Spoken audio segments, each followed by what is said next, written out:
Pídele a Dios que te abra tu corazón en esta noche para que no haya impedimento en recibir la palabra incorruptible, eterna, imperecedera, inmarcesible de la palabra de Dios. Estamos estudiando en Apocalipsis 1:4 los 7 espíritus de Dios, o sea, el espectro o el abanico de las 7 manifestaciones del Espíritu de Dios, porque encontramos en Apocalipsis 1, en Apocalipsis 4 y en Apocalipsis 5 los 7 espíritus de Dios y no podríamos entrar a estudiar los demás capítulos sin entender claramente y sin tener bases teológicas de qué son los 7 espíritus de Dios.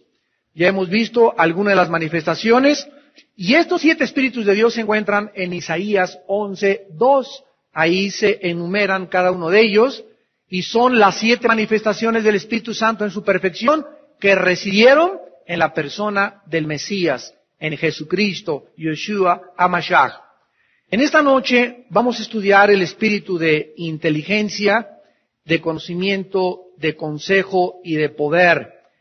Y en Daniel capítulo 1, dice la Biblia en el versículo 8, que cuando Daniel se encontró preso, cautivo, cuando el rey Nabucodonosor llegó en el año 585 aproximadamente antes de Cristo a Israel y apresó a todos los jóvenes y se los llevó cautivos a Babilonia, y de ahí comienza en la teología en lo que se llama el tiempo de los gentiles.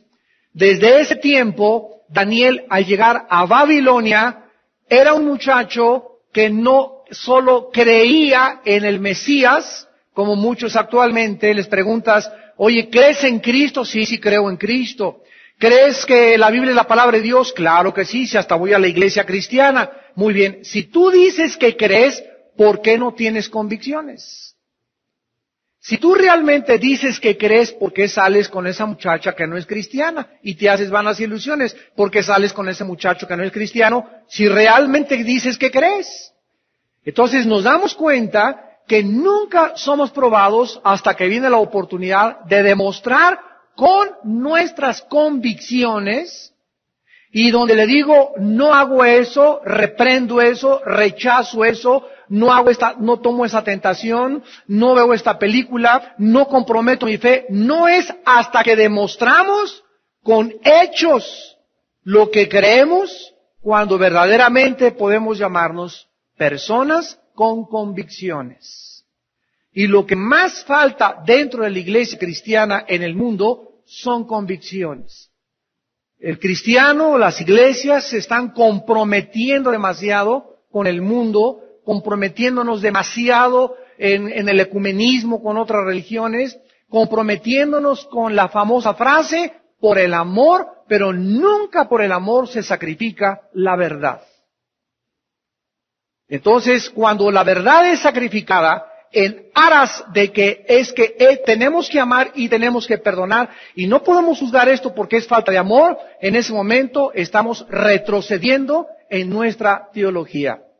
En otros lados se está manejando de que no hablemos de doctrina para que estemos todos juntos. El día que dejemos hablar de doctrina, dejamos de poder predicar el Evangelio. Porque la doctrina es lo más importante del Evangelio de Jesucristo. Entonces tenemos que entender que en el mundo que nos rodea vamos a tener que demostrar nuestras convicciones.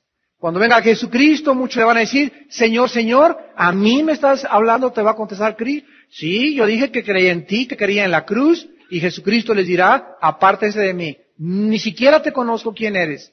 ¿Por qué? Porque nunca hiciste.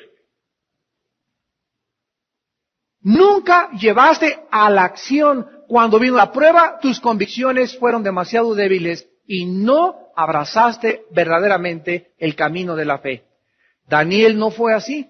Dice el versículo 8 que Daniel propuso, determinó, estableció en su corazón no contaminarse con la porción de la comida del rey, ni con el vino que el rey bebía. Él decidió, no voy jamás a pensar ni a hacerme tonto de casarme con una muchacha que no sea cristiana. No voy a tratar de hacer lo que el mundo hace. Propongo en mi corazón ser una muchacha que no voy a usar minifalda, ni el escote hasta por acá, ni los pantalones como los usan, porque quiero ser tu sierva, Señor, y quiero ser pudorosa, y quiero ser santa, y no quiero atraer a ningún muchacho sobre mi cuerpo, y propongo en mi corazón, Señor, que si mi jefe me proponen dinero o un negocio ilícito, no le voy a entrar, porque propongo en mi corazón serte fiel y ser honesto, íntegro hasta el día de mi muerte. Y este es el momento que el apóstol Pedro en el Nuevo Testamento le llama, hagan firme vuestra vocación y elección. Llega un momento en tu vida en que tú tienes que decidirte ya basta. Tienes que decidirte que tú no puedes vivir con esa mujer porque no están casados. Vivir con una mujer o con un hombre que no están casados se llama vivir en pecado. Vivir en fornicación. Y Dios condena el adulterio y condena la fornicación. Tú no puedes ser cristiano y estar viviendo en pecado. Tienes que determinar en tu corazón y consagrarte ya y hacer firme tu vocación y elección, porque haciendo estas cosas, dice la Biblia, no vas a caer. Pero cuando vivimos lejos de la sombra del Altísimo, cuando vivimos en pecado, las maldiciones nos alcanzan. Vivimos desprotegidos de Satanás, los demonios nos atacan mentalmente, nos salimos del camino, no prosperamos, nada nos puede salir bien, porque la bendición y la mano de Dios no está sobre nuestra vida. Entonces tenemos que entender eso. Tal vez esta Navidad, tal vez este año, muchos de ustedes, por primera vez en sus vidas, van a hacer este tipo de determinación. Yo el año que entra me propongo y así voy a hacer, me voy a levantar temprano, y voy a buscar a Dios, y voy a hacer ejercicio, y voy a cambiar mis hábitos alimenticios, y voy a determinar no ver a ninguna mujer que no sea mi esposa, a ningún muchacho que no sea cristiano, no me voy a hacer ilusiones, voy a entregarme al Señor. ¿Por qué? Porque determino, establezco, me propongo en mi corazón serte fiel, Señor. ¿Y sabes una cosa? Que cuando una persona hace eso, dice la Biblia, en el versículo 17 de Daniel 1, que a estos 4 muchachos, y en base a lo que acabamos de ver, por la determinación que tuvieron, por lo que establecieron, porque decidieron consagrarse, Dios les dio conocimiento, inteligencia en todas las letras y ciencias, y Daniel tuvo entendimiento en toda visión y sueños. Dice Cristo en Mateo 24 y 25 que cuando Él venga, será como en los tiempos de Noé. Fíjese lo que dice Jesús. Como en los días de Noé, no entendieron. La frase que Jesús usa es no entendieron. Esta falta de entendimiento se repetirá antes de que Él venga en la mente de la mayoría de los seres humanos. Por esta falta de entendimiento en los tiempos de Noé y por tu falta de entendimiento en la época que vives, vendrá el diluvio y te quedarás cuando venga el arrebatamiento de la iglesia.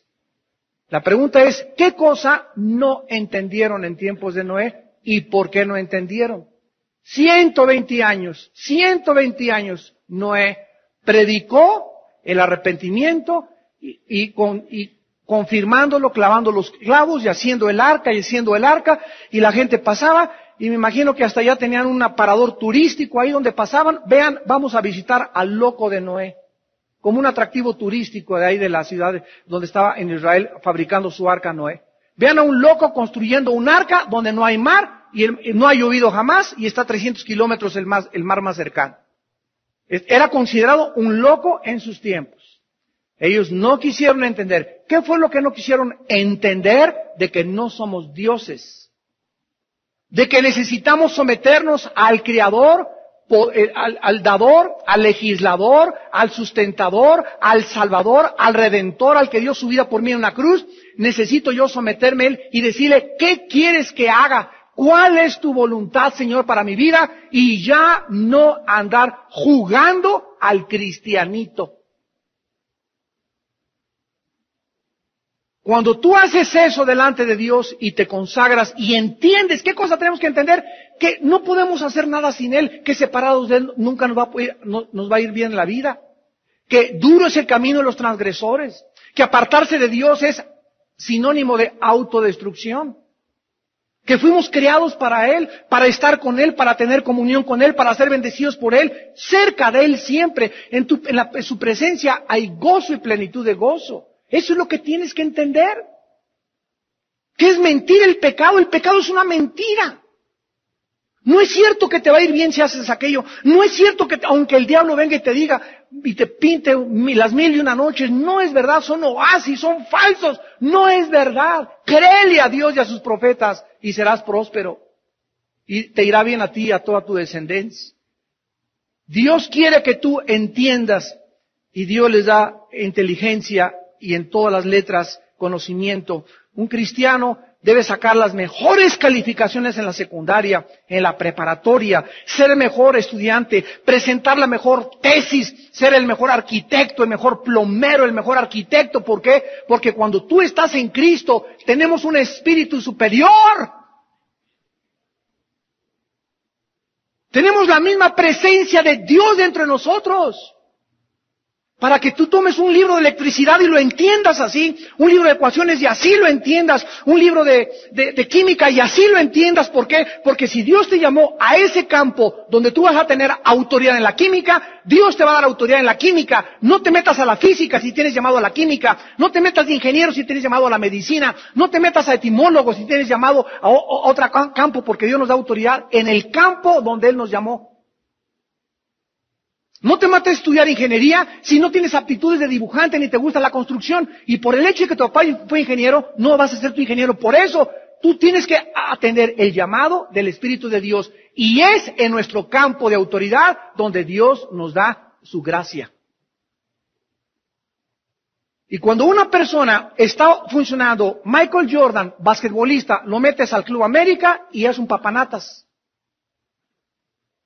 Y velo en el básquetbol, pum, no, pero ni ve la canasta y las mete así, pero ni ve las canastas y las mete. ¿Por qué? Porque ahí él tiene esa capacidad y esa habilidad innata con la cual nació, Dios se la dio para ser basquetbolista. No puede ser beisbolista, ni se puede meter a las olimpiadas a nadar, ni de fútbol, porque su autoridad es el básquetbol. No te metas en otro lugar donde Dios no te ha llamado. No quieres ser bateador de todas las cosas. Porque Dios no te llamó. Hay alguien que le da la voz y cantan y lo oyes a Pavarotti y ves a Pavarotti y le sale, pero ni se esfuerza. Plácido Domingo ni se esfuerza. Y cualquiera de nosotros parece chivo atorado. ¿Por qué? Porque Dios no te dio esa voz. Y métete a estudiar canto. Y si no tienes la habilidad innata, si no es tu campo a que Dios te llamó, la vas a regar. Nos vas a enfermar a los demás. ¿Por qué? Porque no tienes ese llamado. Y cántale a Dios en el baño de tu casa, en tu tina. Pero por favor, ¿verdad? No trates de venir aquí. ¿Por qué? Porque no tienes la voz, no tienes la entonación, no tienes el llamado. Zapatero, dice el dicho mexicano, a tus zapatos. Ahora ven ustedes que dice el versículo 20, que en todo asunto de shokma, ya lo estudiamos, en todo asunto de sabiduría e inteligencia, que es el espíritu que vamos a estudiar a continuación, que el rey los consultó, los halló 10 veces mejores que todos los magos y que Walter Mercado. Y que los astrólogos que había en todo su reino. Muy bien. La palabra inteligencia en el hebreo es la palabra bina. B grande, Y, N, A, H. Bina. Otras veces simplemente se pronuncia en el hebreo bin, B-Y-N, inteligencia. En el griego es la palabra sunesis. Sunesis para que tengan las dos raíces etimológicas. ¿Qué significa ser inteligente de acuerdo a Dios? Porque de acuerdo a los hombres, ser inteligente es una persona que capta todo, ¿verdad? Un niño que ya a los 6 años capta y aprende a hacer la tarea, le llamamos inteligente. Pero en el área espiritual, apúntalo, la inteligencia es el entendimiento. O la comprensión para poder distinguir, evaluar entre el bien y entre el mal. O la capacidad para escoger lo mejor en una situación determinada. Lo vamos a ir explicando con más detalles. Es el entendimiento o la comprensión de poder distinguir entre el bien y entre el mal, de poder evaluar, de poder escoger lo que más me conviene de acuerdo a Dios en alguna situación determinada. Vamos a ver en primer lugar, en el libro de Deuteronomio, en el Antiguo Testamento, Deuteronomio capítulo 4, ¿de qué forma vamos a ir ligando este espíritu de inteligencia que debemos todos los cristianos tener, pero que no todos lo tienen?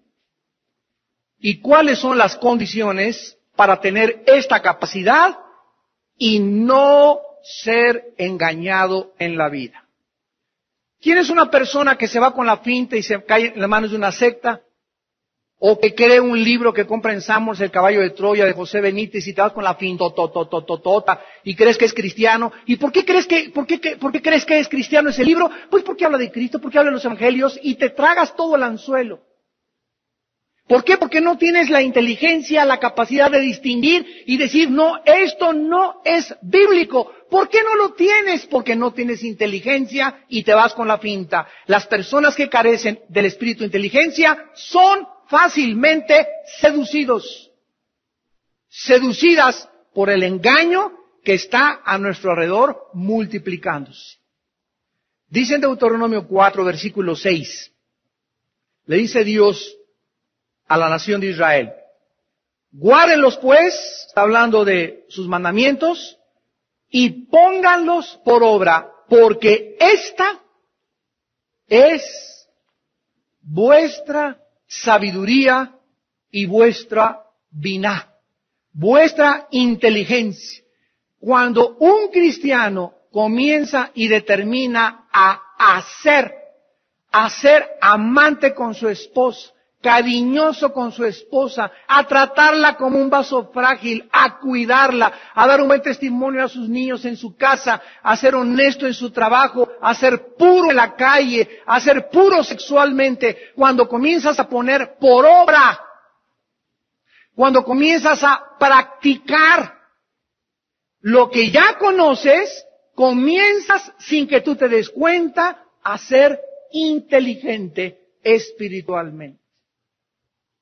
Y son esos cristianos los que son hacedores de la palabra, los que ponen en obra la palabra de Dios. Son esos cristianos los que dice Daniel capítulo 12, en los últimos tiempos los entendidos, los inteligentes en el hebreo, entenderán todas las cosas. Estamos ahorita viendo un mundo, yo les decía a los pastores el sábado el mensaje que les di, donde viene el ataque terrorista contra Estados Unidos comienza a tomar armas, a perseguir a Irak, a tratar de traer a la justicia a los terroristas, a convencer al mundo que Saddam Hussein tiene hasta en la cocina armas y cohetes y armas biológicas, por todo el mundo manifestaciones pacifistas, no guerra contra Irak, no sean esto, no sean aquello, somos pacifistas, abajo la guerra como la época de los hippies de los 60, se vuelve a repetir 40 años después, la misma situación pacifista. ¿Ustedes sabían que el pacifismo no es bíblico? Qué bien se ve, ¿verdad? O sea, cualquiera diría, peace and love, no queremos guerra. Desgraciadamente, señores pacifistas, escúcheme, si están viéndonos por la televisión, desgraciadamente vivimos un mundo de pecado donde a los multihomicidas hay que echarles 300 años o pena de muerte. A los criminales y terroristas hay que perseguirlos y traerlos a la justicia. Vivimos en un mundo donde desgraciadamente no se puede peace and love sin el uso de la fuerza.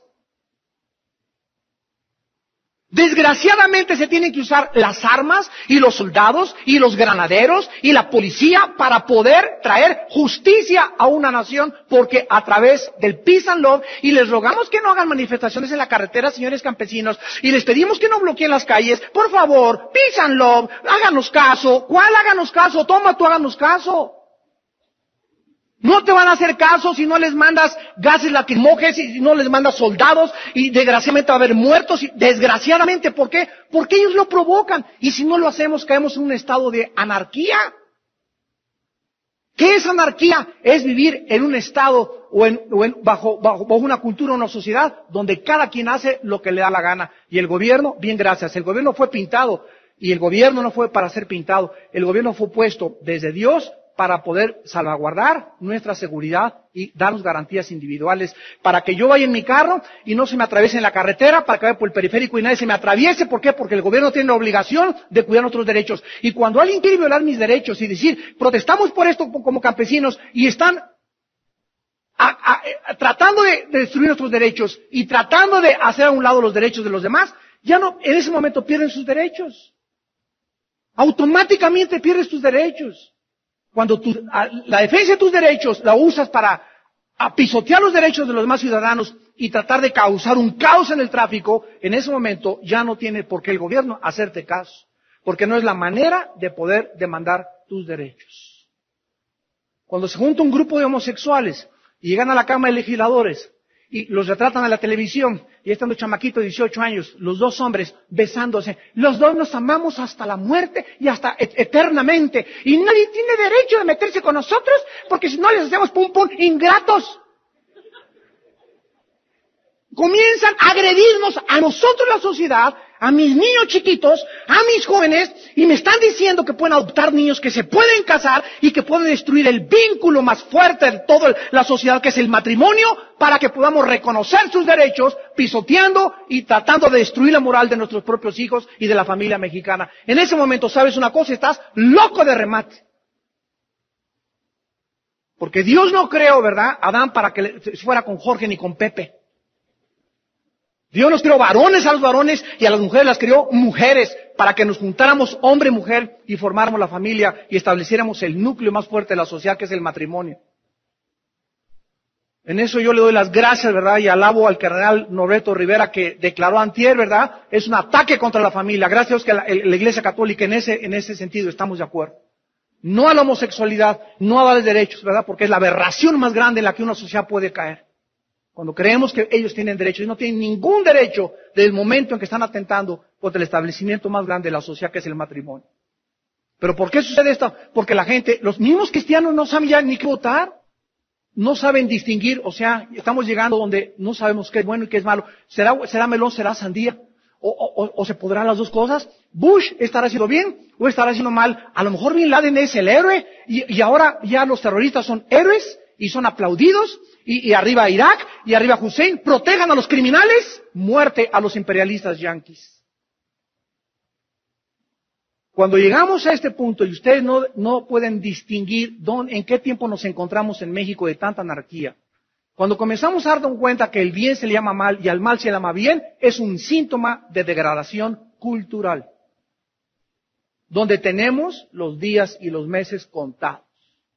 Si no nos levantamos con el glorioso mensaje de la palabra de Dios. La única luz que hay en la televisión, en los radios, en las naciones, en la Cámara de Legisladores, en cualquier podio, en cualquier panel, la única luz es la Biblia. Y nosotros, dijo Jesús, somos la luz. Y si nosotros no alumbramos, quiero preguntarte, ¿quién va a alumbrar? ¿Tu tía? ¿Tu abuelita? ¿Tu cuñado? ¿Tu maestro? ¿Quién va a poder decir a la gente, este es el camino, anden por acá, esta es la luz, este es el camino, esta es la verdad? ¿Por qué no se levantan los cristianos? Porque los cristianos están cayendo en la misma trampa, donde todo es relativo. Hay muchas verdades, esa es tu verdad, yo tengo mi verdad, respeta mi verdad, no te metas conmigo, si no me meto yo contigo. Espérame tantito, el momento que tú me dices que te respeto como homosexual, estás atacando mis derechos. Y ahí sí no podemos nosotros congraciarnos ante ninguna filosofía. Y en ese momento comenzamos a dejar de ser la sal del mundo. Si tú en tu escuela no te paras, si tú en tu trabajo no te paras, si tú eres diputado, si tú eres senador, si tú eres un puesto político, si tú eres gobernante, si tú eres un juez, y si tú en el lugar de tu trabajo no estás influenciando, no estás impidiendo la corrupción, no estás previniendo el vicio, no estás tratando de destruir los falsos conceptos y los argumentos que se levantan contra la palabra de Dios, eres un cristiano que has perdido tu sabor. Y no sirves para nada más que para ser pisoteado por la gente. Eres un cristiano de aparador, nada más. La inteligencia, dice la Biblia, es activa o activada en el momento en que actuamos y obedecemos la palabra de Dios. En Job 28:28, dice la Biblia, el temor del Señor es la sabiduría, y el apartarse del mal es la inteligencia. A ver, ya vamos armando nuestro rompecabezas. Vengo aquí al estudio el martes, recibo la palabra de Dios en mi corazón, voy a un estudio mañana, el domingo en tu iglesia, se abre la Biblia, benditos seamos de que tenemos la oportunidad de escuchar después tanta porquería y que la academia y que el Big Brother y todas las mugres que hay para retrasados mentales en la televisión y en el radio. Tenemos la oportunidad de venir a un lugar donde se abre la Biblia, las verdades de Dios, inmutables, de limpiarnos de tanta basura del mundo, de tantos libros, de tanta pornografía, de tanta cochinada, y saber cuál es la voluntad de Dios. Yo ya en esta noche sé cuál es la voluntad de Dios. Voy en la noche y la comienzo a practicar. Ahora bien, mientras avanzamos en la vida cristiana, vamos a ir encontrándonos tentaciones. Tentaciones. Cada vez que una tentación se para enfrente de ti y le sacas la vuelta y no te vas directo y caes en la tentación, mientras tú le sacas la vuelta a la tentación y sigues caminando, subes un nivel de inteligencia superior, y mientras más tentaciones enfrentes en la vida, mientras más te apartes del mal y ligas al pecado, no hoy, no ayer, ni la semana pasada, no le entro, no hago eso, no hago aquello, más creces en inteligencia. Más se agudiza tus sentidos espirituales. Más creces en discernimiento. En el Nuevo Testamento se le llama, en el griego, discernimiento de espíritus.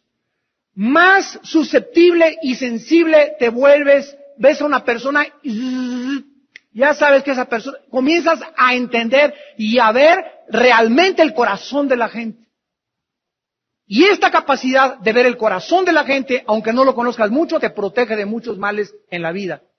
Y Dios nos da esa capacidad, porque dice en 2 de Pedro 2:9, sabe Dios librar de pruebas a los piadosos. Y gracias a Dios que te libró de ese muchacho, gracias a Dios que te libró de esa muchacha, te libró de ese negocio, te libró de comprar esa casa, te libró de comprar ese coche, te libró de las cosas que nos hubiéramos arrepentido. ¿Por qué nos libró Dios? Porque lo estamos buscando. Sabe Dios librar de tentación a los piadosos. Y tú lo vas a comenzar a ver conforme el tiempo pasa, por qué Dios hizo lo que hizo. Ahora, en 1 Corintios 2, en el Nuevo Testamento, versículos 14 al 16, finalmente nos damos cuenta cómo opera la inteligencia en el discernimiento espiritual. 1 Corintios capítulo 2, versículo 14 en adelante. El hombre natural, que es el ser humano que no tiene el Espíritu de Dios, que es el ser humano no regenerado, ese es el hombre natural, dice la Biblia que no percibe las cosas que son del Espíritu de Dios. O sea, todas las cosas que pertenecen al mundo invisible espiritual de Dios, no de Satanás, del reino de Dios, las personas, no importa que sean inteligentes, humanamente hablando, y que tengan 3 títulos académicos, y que tengas el premio Nobel de literatura, y que seas astrofísico, no importa la inteligencia humana que tengas, cuando se trata del mundo espiritual de Dios, eres un papanatas. Eres un bebé. Estás bandeando y no vas a percibir jamás. Por eso vienen a la Biblia los ateos y, ¿cómo puede ser la palabra de Dios esto si hay mucha sangre? ¿Cómo puede un Dios bueno mandar a matar a los cananitas? ¿Cómo puede Dios? ¿Por qué? Porque se estrellan, chocan contra el mundo espiritual. No pueden meterse a la Biblia con la mente normal con la que nacimos. Para poder entrar a la Biblia, que es el reino de Dios y el cual nos abre el reino de Dios, tenemos que entrar con la mente de Dios. Porque es la mente de Dios la que inspiró este libro y solo la mente de Dios puede abrir mi entendimiento para iluminar mi inteligencia espiritual y yo comprender, discernir, percibir espiritualmente el mundo espiritual y las verdades de Dios. ¿Me va siguiendo? Jesús lo dijo en Mateo 11, 25 al 28. Te alabo, Padre, porque estas cosas, o sea, las cosas del Espíritu, las cosas de tu reino, las escondiste de los sabios y de los entendidos, según el mundo, y se las revelaste a los niños. Dice en 1 Corintios 2, el hombre natural no percibe las cosas de Dios, porque para él, ¿qué cosa? ¿Sabían ustedes que los ateos, el 90% de los ateos son personas amargadas con Dios? Porque atravesaron alguna vez en su vida. Hay 5 tipos de ateos, ¿no? Hay los ateos deshonestos, que ¿por qué eres ateo, verdad? Porque mi maestro es ateo y porque es la moda ser ateo y ser ateo y no creer en Dios, es signo de estupidez, que otra cosa. Es la peor estupidez que puede existir intelectualmente, el ateísmo. Y lo más fácil de debatir filosóficamente también. Bueno, es otro tipo de ateos. Pero la mayor parte de los ateos, los que son ateos como Jean-Paul Sartre, como Friedrich Nietzsche, como Ted Turner, el dueño de CNN en el mundo, como Ingersoll, como los grandes que se distinguieron en su ateísmo, como Carlos Marx, como Carlos Darwin, todas estas personas que, como Sigmund Freud, el padre de la psicología moderna, que era ateo también, y habiendo oído a Cristo, se amargó de Cristo y comenzó a creer que la mente es la respuesta. Los ateos, en alguna época de su vida, no supieron explicar, no entendieron por qué se murió su hermanito, por qué se murió su papá, por qué tembló y les cayó el techo a los niños, por qué sucedió esto, y como no pudieron explicar algo en sus vidas, se traumaron con Dios. Y dijeron en su capacidad y en sus conclusiones lógicas, si Dios fuera amor, no hubiera permitido que se muriera mi perro, no hubiera permitido que se muriera mi hijo, no hubiera permitido aquellas cosas, y como ellos no entendieron lo que sucedió, se cierran y le echan la culpa a Dios y entonces declaran, Dios no existe. No niegan que Dios exista por falta de evidencias, sino por problemas emocionales.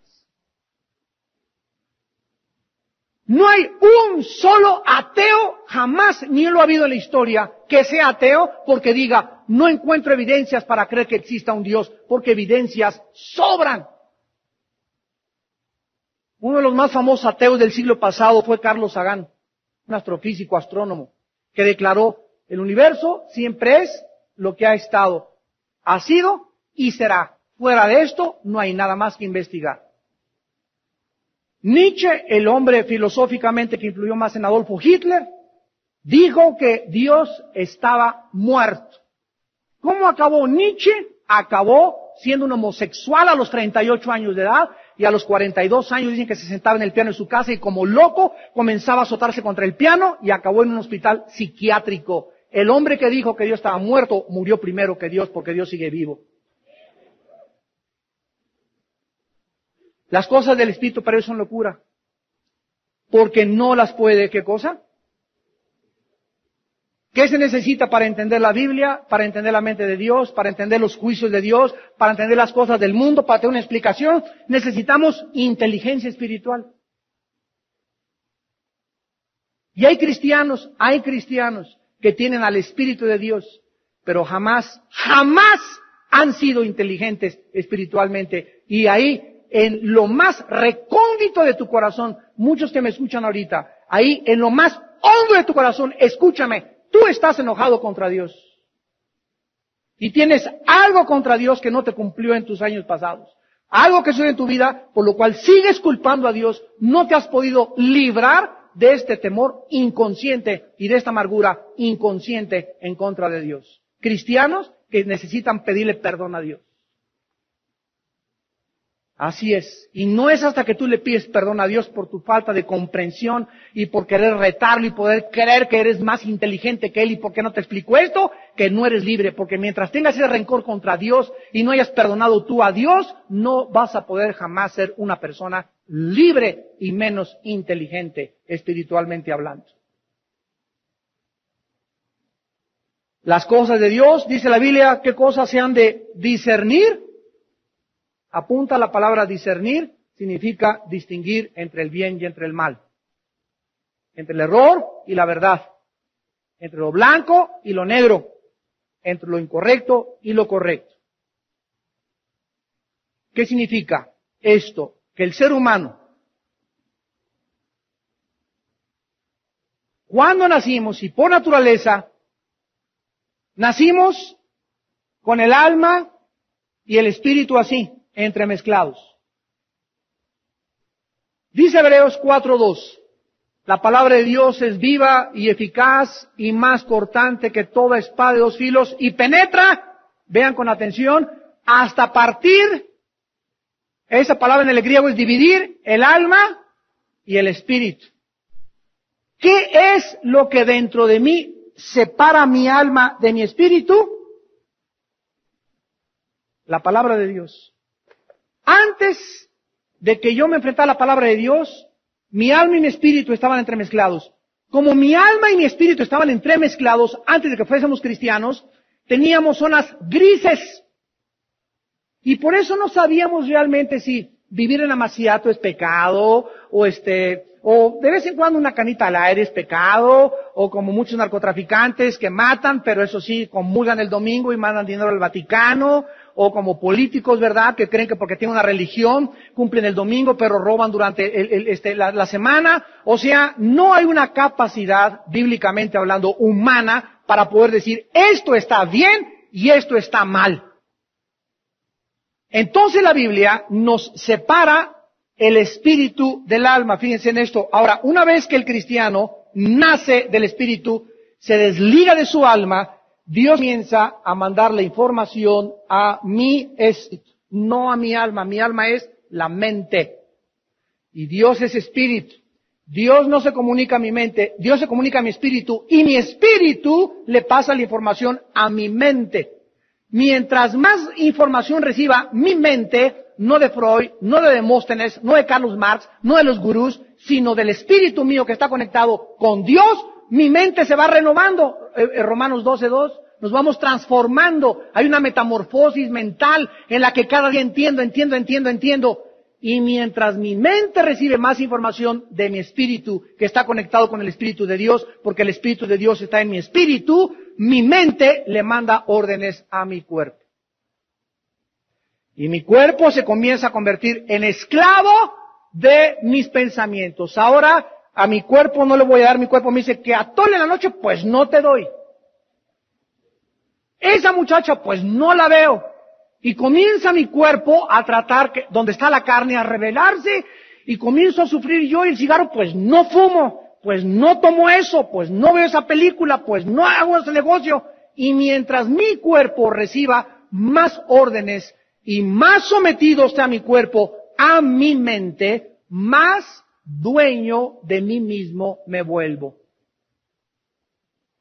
Más fuerte espiritualmente soy, más fortalezas mentales levanto, más estoy preparado para enfrentarme a las guerras que vienen en el futuro, en los próximos meses, en los próximos años o en el futuro de tu vida y de mi vida. Pero cuando un cristiano se enfrenta a una crisis en la vida y no está transformado en su mente y su cuerpo no está sometido a su mente ni su mente a su espíritu, el cristiano al enfrentar esa crisis al suelo. Y te noquean por nocaut técnico, Satanás. Y la tragedia más grande es que tú enfrentes una crisis mañana o la semana que entra en tu vida. No sé, ¿verdad? Puede ser la muerte de un ser querido, puede ser un problema, puede ser quién sabe, tantos problemas que tenemos en la vida. Pero si tú los problemas que enfrentas no estás listo y capacitado ni fortalecido porque nunca decidiste y no tienes la inteligencia ni para resolver lo que está pasando, ni la sabiduría para resolverlo, te hundes. Y comienzas a gritar y a pedir auxilio. Porque en ese momento necesitabas, ¿qué cosa? Sabiduría e inteligencia para poder saber cómo está la escapatoria y la puerta de salida. Dice en 1 Corintios 10:13, ninguna prueba nos ha sobrevenido que no sea humana. Pero fiel es Dios, que cuando venga a mi vida la prueba, cuando venga la tentación a tu vida, la tentación a mi vida, las circunstancias adversas y cuando nos vengan las lluvias y los vientos y los ríos, Dios nos dará la puerta para poder escapar. ¿Cuál es lo contrario? Quedarnos atrapados. Hay cristianos que en este momento me están escuchando y están viviendo en cárceles en su vida. Aunque Cristo murió por ellos, están en unas cárceles mentales y creen que no van a salir de ese problema y están prisioneros y tienen temores y tienen angustias y no tienen confianza en el futuro y no tienen seguridad y no tienen paz y no tienen alegría y no tienen esperanza. ¿Por qué? Porque ellos cayeron en esa prisión mental. ¿Por qué cayeron? Porque nunca se consagraron. Nunca hicieron firme su vocación y elección. Nunca determinaron en su vida, Señor, quiero servirte con todo mi corazón y quiero decirle no al pecado. Ya basta. Quiero ser verdaderamente lo que tú me has llamado a ser, digno de la vocación con la que me has llamado. Mientras tú no hagas eso, siempre bandearás.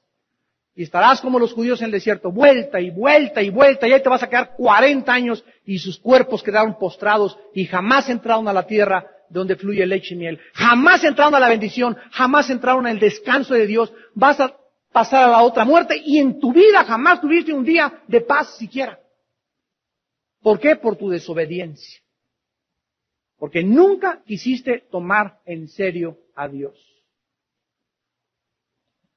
Tenemos también el espíritu de consejo. En Isaías 11:2, que es la cuarta manifestación del Espíritu Santo, y aquí se usó la palabra etzá. E de Enrique, T de Tato, S de Samuel, A de Armando, H. Etzá. Y la palabra griega para consejo es boule, con B grande de burro. B-O-U-L-E, boule. Cuando nos convertimos a Cristo, amados santos,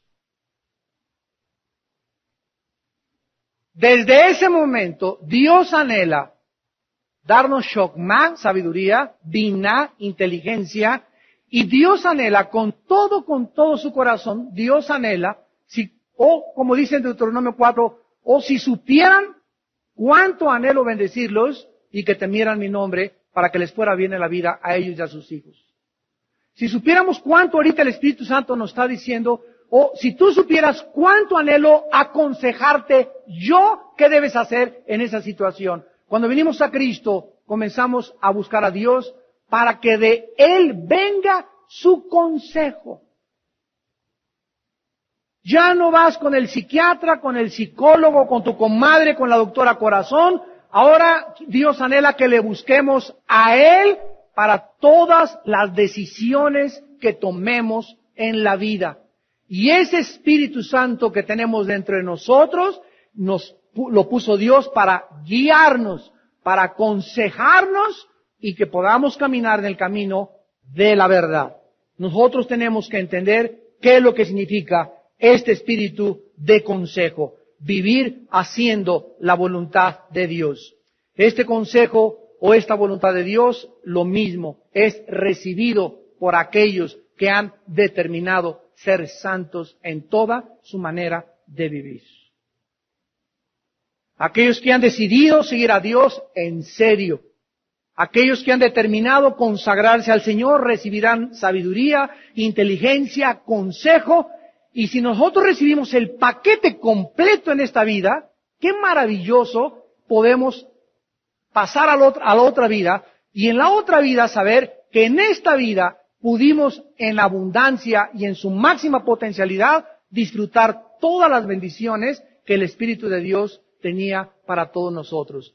Miremos rápidamente en el libro de Isaías capítulo 30. Isaías capítulo 30, que fue esta razón por la cual Dios pronunció este juicio contra su pueblo escogido. Isaías 30, del 1 al 3. Vean ustedes que comienza con un ¡ay! Cuando tú veas en la Biblia un ¡ay! ¿Cuándo hacemos ¡ay! Me duele. Cuando hay dolor, ¿verdad? Entonces, cuando el Espíritu Santo comienza una frase con ¡ay! ¿De qué nos está hablando? del dolor que se avecina. Hay dolor de los hijos que se apartan. Ya, para comenzar, cualquier cristiano que se aparta de Dios, escúchame, vas a sufrir. Vas a sufrir. Ay de los que se apartan, dice el Señor. Ahora dice la Biblia, para tomar etzá, para tomar consejo y no de mí. ¡Ay! Que vayas y le preguntas a tu cuñadita, ¿qué debo hacer en este problema? Y ni siquiera es cristiana tu cuñada y le andas pidiendo consejo. ¡Ay! Vas a sufrir. Cuando tienes la Biblia, cuando tienes a tus pastores, tienes a tus pastoras, tienes cristianos maduros a quienes pedirles consejo, ¿por qué vas a otro lugar a pedir consejo? ¡Ay! Chihuahua, cuánto pache. En segundo lugar, para cobijarse con cubierta y no en espíritu, no solamente te alejas de Dios y pides consejo a un psicólogo, pides consejo a un psiquiatra que ni cristiano es, que está más loco que un chivo, y aparte de eso, crees que te vas a cobijar o vas con tu cuñado o vas con tu tío que es el gobernador o que es el presidente de la república y crees que te vas a cobijar y que porque es presidente te va a ayudar y porque es diputado te va a ayudar, y en ese momento estás dependiendo y estás viendo al hombre y no a Dios como tu cobija. ¡Ay! Vas a sufrir. Versículo 2, que se apartan para descender. Escucha, toda persona que se aparta de Dios para pedir consejo del mundo, comienza ¿a qué? A descender. Comienza tu picada. Se apartan para descender a Egipto. Egipto es el símbolo del mundo y no han preguntado de mi boca. Escucha, cuando tú te alejas de Dios y pides consejo en el mundo y buscas una protección falsa que no es Dios, te estás fortaleciendo con la fuerza de Faraón. ¿Quién es Faraón? Satanás. Estás yendo a pedirle consejo a Satanás y poner tu esperanza en la sombra del mundo. Pero la fuerza de Faraón, dice Dios, se te cambiará en vergüenza. Y el amparo de la sombra de Egipto en confusión. Cualquier persona que se aleja de Dios, que cree que puede encontrar consejo en la astrología, que puede encontrar consejo en la psiquiatría, que puede encontrar consejo en la psicología, en su cuñada, en su tío, en su maestro, que no sea cristiano, va a haber en tu vida dos cosas: mucha vergüenza y confusión mental. Porque Dios anhela ser nuestro consejero. Uno de los títulos con los cuales el profeta habló acerca de aquel Mesías que vendría algún día al mundo es precisamente admirable consejero. Príncipe de paz, Sar Shalom en el hebreo, Rey Dios, Emmanuel, Dios con nosotros. Y en tercer lugar tenemos el espíritu de conocimiento. ¿Qué es el conocimiento? Es la información que tú tienes acerca de el reino de Dios. Si yo tengo información de la Biblia, yo sé cuándo murió Noé, cuántos días fueron el diluvio, los cuentos de Daniel, conozco la reina Esther toda su vida. Si tú tienes información, conocimiento de la Biblia, y ese conocimiento de la Biblia tú no lo practicas y no lo aplicas, el conocimiento siempre ensoberbece. Envanece, 1 Corintios 8:2. El conocimiento per se envanece y ensoberbece. Necesitamos el conocimiento llevarlo a la práctica. Si tú sabes que no debes de comer carne de puerco, tienes más de 40 años y estás pasadito y no puedes comer chicharrón, porque un joven de 25 sí puede, tú tienes más de 40, 45 y tú lo haces, ¿qué cosa estás haciendo? El conocimiento que tú tienes no te sirve de nada porque no lo llevas a la práctica. Y ese conocimiento que tenemos, cuando no lo llevamos a la práctica, comienza a operar dentro de nuestra mente una desintegración mental y emocional. ¿Saben qué significa la palabra íntegro? Significa, tanto en el latín como en el griego, poner dos cosas. De ahí se llama integración, integrar. unidas en una sola fuerza. Eso es una mente íntegra. Un hombre íntegro es una persona que habla y lo que habla lo vive. Cuando tú comienzas a decir bla, bla, bla, bla, bla, bla, bla, bla, bla, bla, bla, bla, y no practicas lo que tú predicas, te desintegras mentalmente. Y la psicología le puso un título a esta aversión mental y lo bautizó con el nombre de esquizofrenia, que en el griego significa mente dividida. ¿De dónde lo sacaron? De Santiago capítulo 1. El hombre de doble ánimo, esa palabra ánimo es almático en el griego.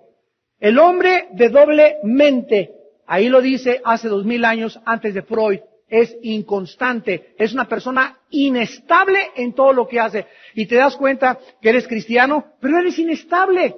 No puedes permanecer en un lugar, eres incapaz de amar a una sola mujer, eres incapaz de amar a un solo hombre, eres incapaz de guardar un trabajo, eres incapaz de vivir en un solo lugar, eres una persona que siempre estás bandeando. ¿De dónde viene este bandeo? De que no estás integrado. ¿Por qué no estás integrado? Porque no has decidido obedecer lo que tú sabes que Dios quiere para tu vida. Nosotros no jugamos con Dios. Lo tomamos en serio, tan en serio que dio su vida por nosotros en una cruz. Y Dios quiere que lo tomes en serio. Y que las personas que toman en serio a Dios y realmente creen lo que Él dice y lo practican, no te imaginas las bendiciones que Dios te da, en esta vida y en la otra. ¿Por qué? Porque Dios quiere que tengamos toda la plenitud totalmente de su Espíritu Santo. Oremos. Señor, te damos gracias por enseñarnos las riquezas inescrutables, los tesoros de la sabiduría y del conocimiento que se encuentran fuera de este mundo, lejos de las mentes filosóficas, lejos de los volúmenes de literatura religiosos de este mundo. Todo esto se encuentra en la Biblia, en tu libro santo que nos has dejado para perfeccionarnos, para traernos a la madurez, para hacernos hombres y mujeres maduros, hombres aptos y capacitados, mujeres guerreras, virtuosas, que podamos servir a nuestra generación, a nuestra sociedad, y tener el poder del Espíritu para cambiar las circunstancias de nuestro propio país. Señor, necesitamos hombres y mujeres con estas capacidades espirituales de sabiduría, de inteligencia, de conocimiento espiritual, de discernimiento. Vivimos en un mundo confundido, donde la gente no sabe qué es el bien y qué es el mal ya. A lo bueno le llaman malo, a la homosexualidad le llaman un estilo de vida, al robo le llaman expropiar, al asesinato le llaman eliminar, donde los términos están cambiando y están siendo ambivalentes por la sociedad relativa en que vive el hombre. ¿Y quién sino no nosotros, Padre? ¿Quién sino nosotros vamos a cambiar las circunstancias? Vamos a influir en la sociedad. Vamos a revolucionar y alborotar Tlalnepantla, México y la República y el mundo entero. Oh Dios, levanta guerreros, guerreras, matrimonios que se amen, jóvenes santos, puros, transparentes, sinceros, consagrados, a vivir solo por un solo objetivo en su vida, buscar la gloria de Dios. Padre, te damos gracias porque no nos falta nada con tu Espíritu Santo. Estamos completos en Cristo, pero muchos de tus hijos no han querido desarrollarse, crecer, pasar a otro nivel de espiritualidad, porque tienen una mente mediocre, una mente que nunca ha decidido hacer nada en la vida, siempre ambivalente, siempre sirviendo a dos amos, nunca determinando seguir el camino de la santidad. Pero ya basta. En esta noche dite a ti mismo, háblate y dite a ti mismo, ya basta con mi vida. Ya no quiero seguir así. Oh Dios, grítale de lo profundo de tu corazón, oh Dios, ayúdame. Sálvame, Dios, de la mediocridad, de la irresponsabilidad, de la inestabilidad de mi vida. Ya basta. Quiero hacer las cosas bien hechas, como tú mandas que sean. Y no me importa el sacrificio ni el precio que tenga que pagar. Quiero servirte, Señor, con todo mi corazón. Me consagro a ti en este momento.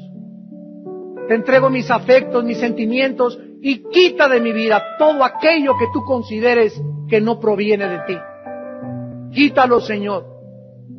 Limpia mi camino. Purifica mis pensamientos.